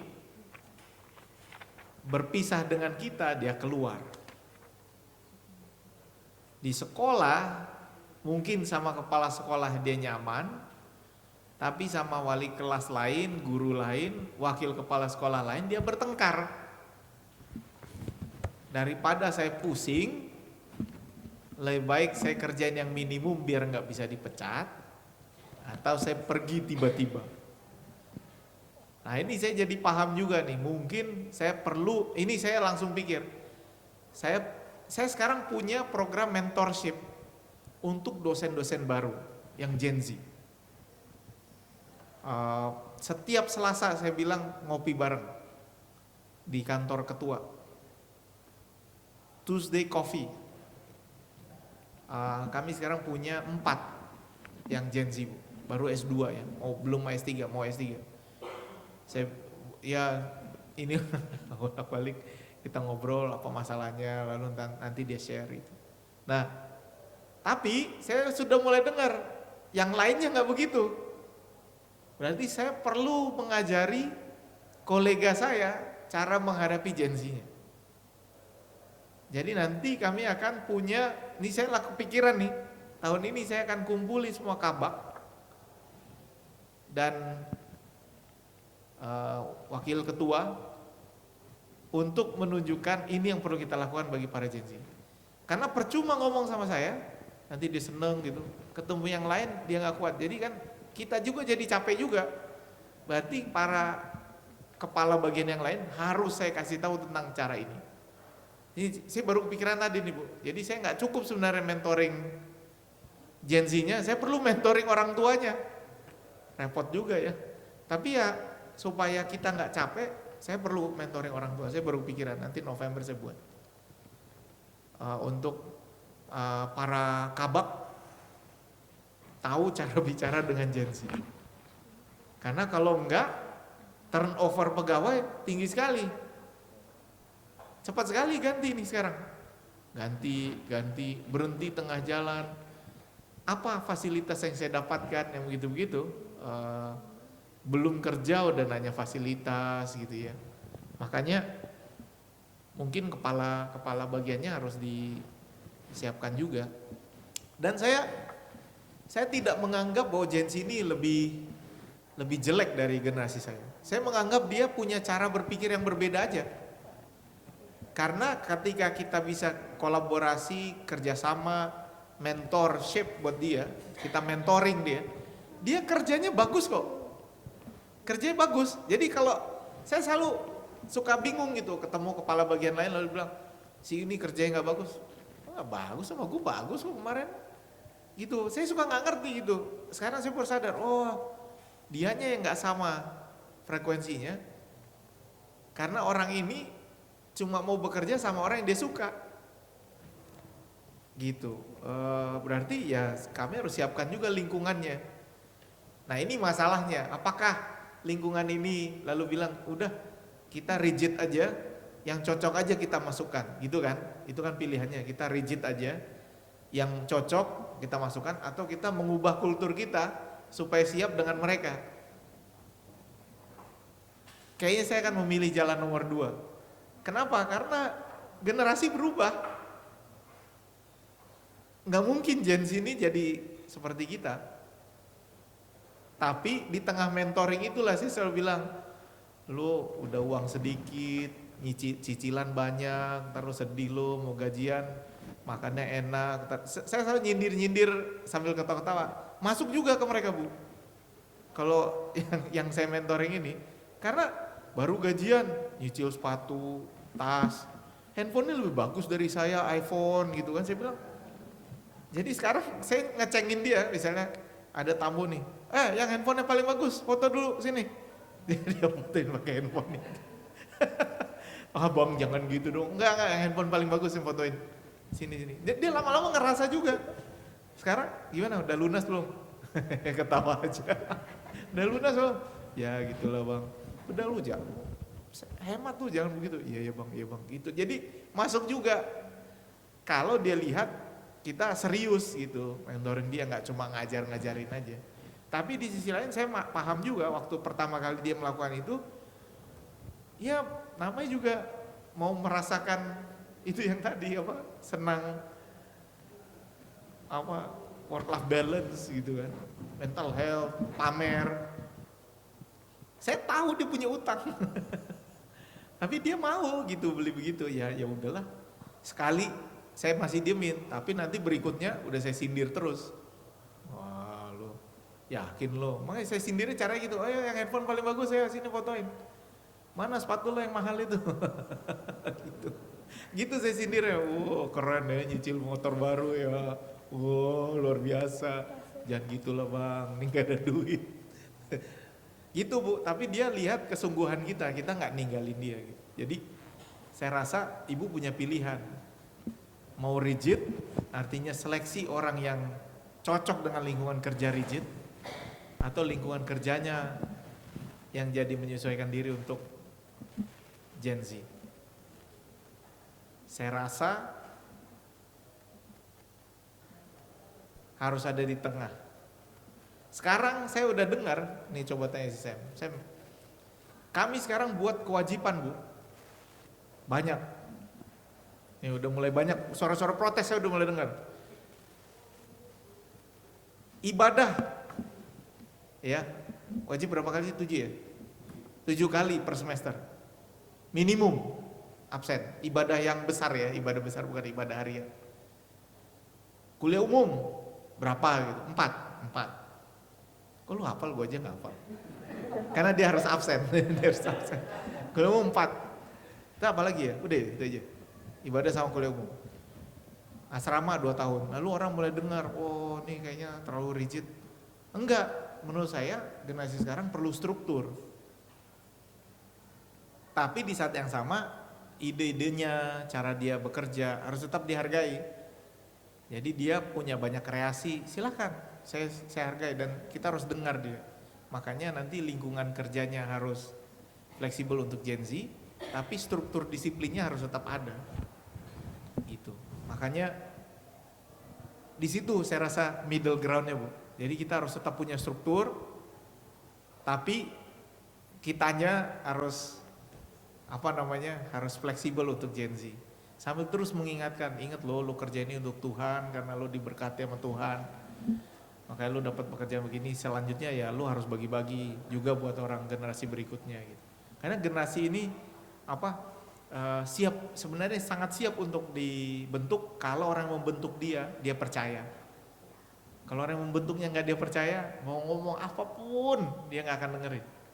Tapi kalau dia lihat, wah ini orang kayaknya bener ya, dia langsung denger kita. Sampai beli sepatu pun ditirunya. Gitu kira-kira. Jadi ini masukan Bu, karena saya tahu di penabur, ibu penabur bukan? Bukan. Di penabur sekarang turnovernya tinggi sekali. Penabur, waduh, kalau saya kasih pembinaan guru penabur, siapa di sini yang di bawah 5 tahun? Wah angkat tangannya banyak banget.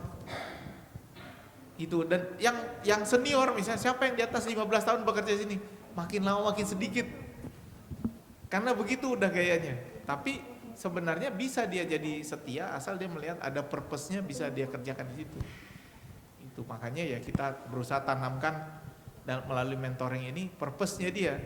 Bisa aja dia masuk karena kecelakaan, karena perlu duit aja, selagi nunggu kerjaan yang lebih baik.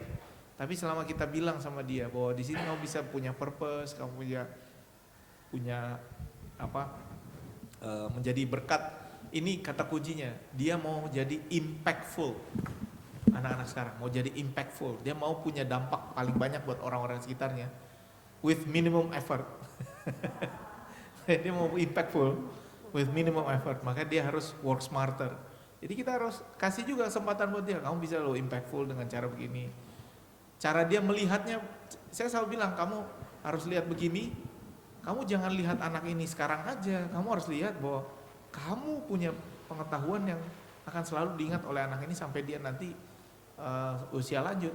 Orang tuh nggak akan ingat guru dosen kuliahnya, nggak terlalu dia ingat, tapi dia akan selalu ingat guru SD-nya, dia akan selalu ingat guru SMP-nya. Kenapa? Karena itu impactful buat dia. Disitulah pendidikan dasarnya ditanamkan. Jadi kamu harus lihat bahwa kamu akan dikenang jasanya di sini. Kalau di kuliah orang bisa lupa. Wah, baru dia mulai, oh iya betul juga gitu. Jadi impactful tuh perlu sekali, dia melihat bahwa kerjanya punya meaning. Jadi Samuel, kamu kalau di sini kamu akan mempengaruhi hidup orang muda. Yang kamu harus lihat jangan cuma tahun ini, kamu harus lihatnya nanti 10 tahun lagi baru kamu bisa lihat dampaknya.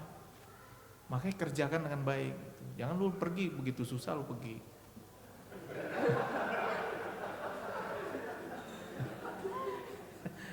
Dia belum pernah saya mentoring. Nanti lu gue mentor juga loh. Itu kira-kira. Terima kasih.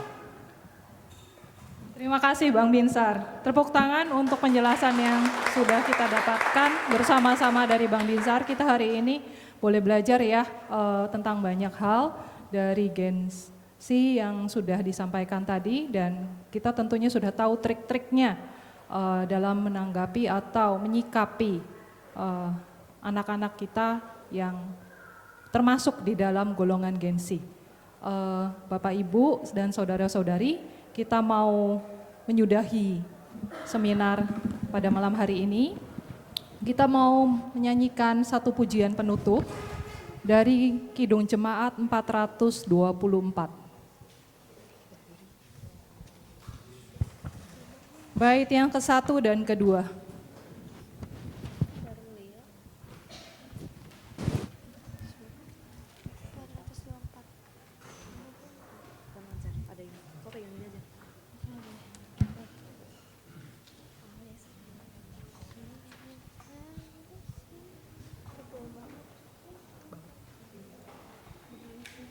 Ya, sembari multimedia sedang mempersiapkan slide-nya, masih semangat Ibu, Bapak, dan saudara-saudari? Ya, kasih senyum sekarang ke kanan kirinya. Kalian sudah tahu triknya Gen-Z ya. Tunjukkan senyum kalian yang begitu amat sangat berharga ya. Sepulang dari sini kita sudah mendapatkan bekal gimana cara nih menghadapinya. Dan jangan lupa Ibu, Bapak, dan saudara-saudari untuk bertanya kepada Pak Cipto atau Pak Edwin mengenai kelompok belajar bersama atau mentoring tadi yang seperti yang dijelaskan oleh Bang Binsar ya. Sudah? Oke, mari kita bersama-sama menyanyikan pujian Kidung Jemaat 424. Ibu, Bapak, dan saudara-saudari saya undang untuk bangkit berdiri.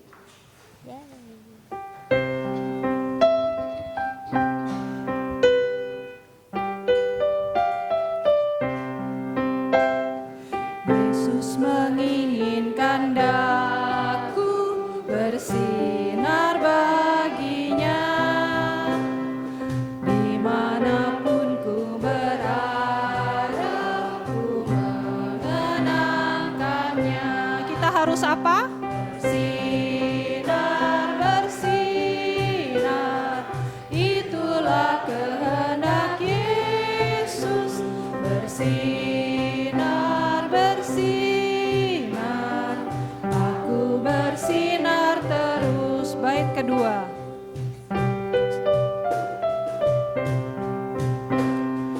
Yesus menginginkan daku menolong orang lain, manis dan sopan selalu ketika ku bermain. Bersinar, bersinar, itulah kehendak Yesus. Bersinar, bersinar, aku bersinar terus. Saya undang Pendeta Cipto untuk menutup di dalam doa dan berkat.